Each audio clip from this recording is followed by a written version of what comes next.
ይህንን ታላቅ ድነት ቸል አትበሉት።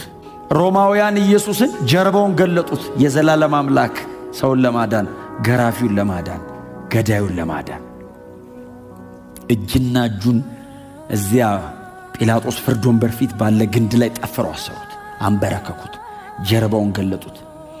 ጨካኝ የሮማውያን ወታደሮች አሉ፣ ሰው መግደል የሚያዝናናቸው መጡ። ያንን ብረት ነው፣ ኦልሞስት ጅራፍ አይደለም፣ ድምፅ አለው። ሲመጣ ጀርባው ላይ አሳርፈው ብድግ ሲያደርጉት ግንጥል ይላል። ድጋሚ ለመግረፍ የመጀመሪያውን ያራግፋሉ ስጋው። ይሄ የተከፈለው ለኛ ነው። ይህንን ታላቅ ድነት ቸል አትበሉት ያለው ለዛ ነው። ታላቅ ነው፣ ቸል እንዳትሉት። ለምን? በዚህ መንገድ ነው ድነቱ የተፈጸመው። የድነታቸው ራስ ካፕቴን፣ የዚህ ድነት ራስ ነው ኢየሱስ። እሱ ነው በመከራ ነው ፍጹም ያደረገው ይላል። እግዚአብሔር ወደ ፉልፊልመንት ያመጣው በሰፈሪንግ ነው። አብ እንዴት እንደሚሰቃይ ያስቡት። ልጁ እንደዛ ሲሆን አንድያ ልጁን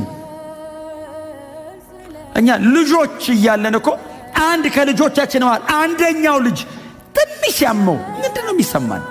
እምንሆነው እኮ ነው የምናጣው። እግዚአብሔር አንድ ልጅ አይደለም ያለው፣ አንድያ ነው። አሴ ቢጎትን ኢየሱስ ብቻ ነው ልጁ። ልጁን መሬት ላይ ጀርባውን ቡጭቅ ይጮሃል፣ ያጣጥራል፣ ሳጋፍኖታል። 40 ገረፉት። አጥንቱን ያልነኩት፣ ከአጥንቱ አንዳች አትሰበርም የሚል ቃል ስላለ ስጋው ተተልትሎ ደሙ ሰውነቱ ላይ ወርዶ ልብሱ በደም ተነክሮ የተንበረከከበት መሬት በደም ተጨማልቋል።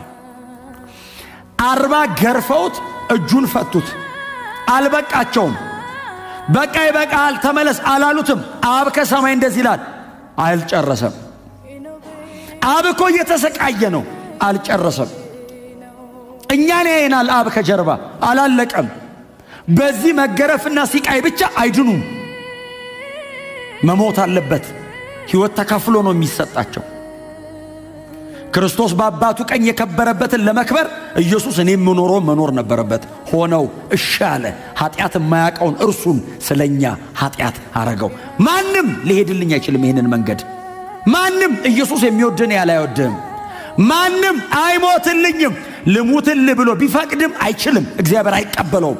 ኢየሱስ ፈቃደኛ ነው። በእግዚአብሔር ፊት ክብር አለው። አብ እቀበለዋለሁ።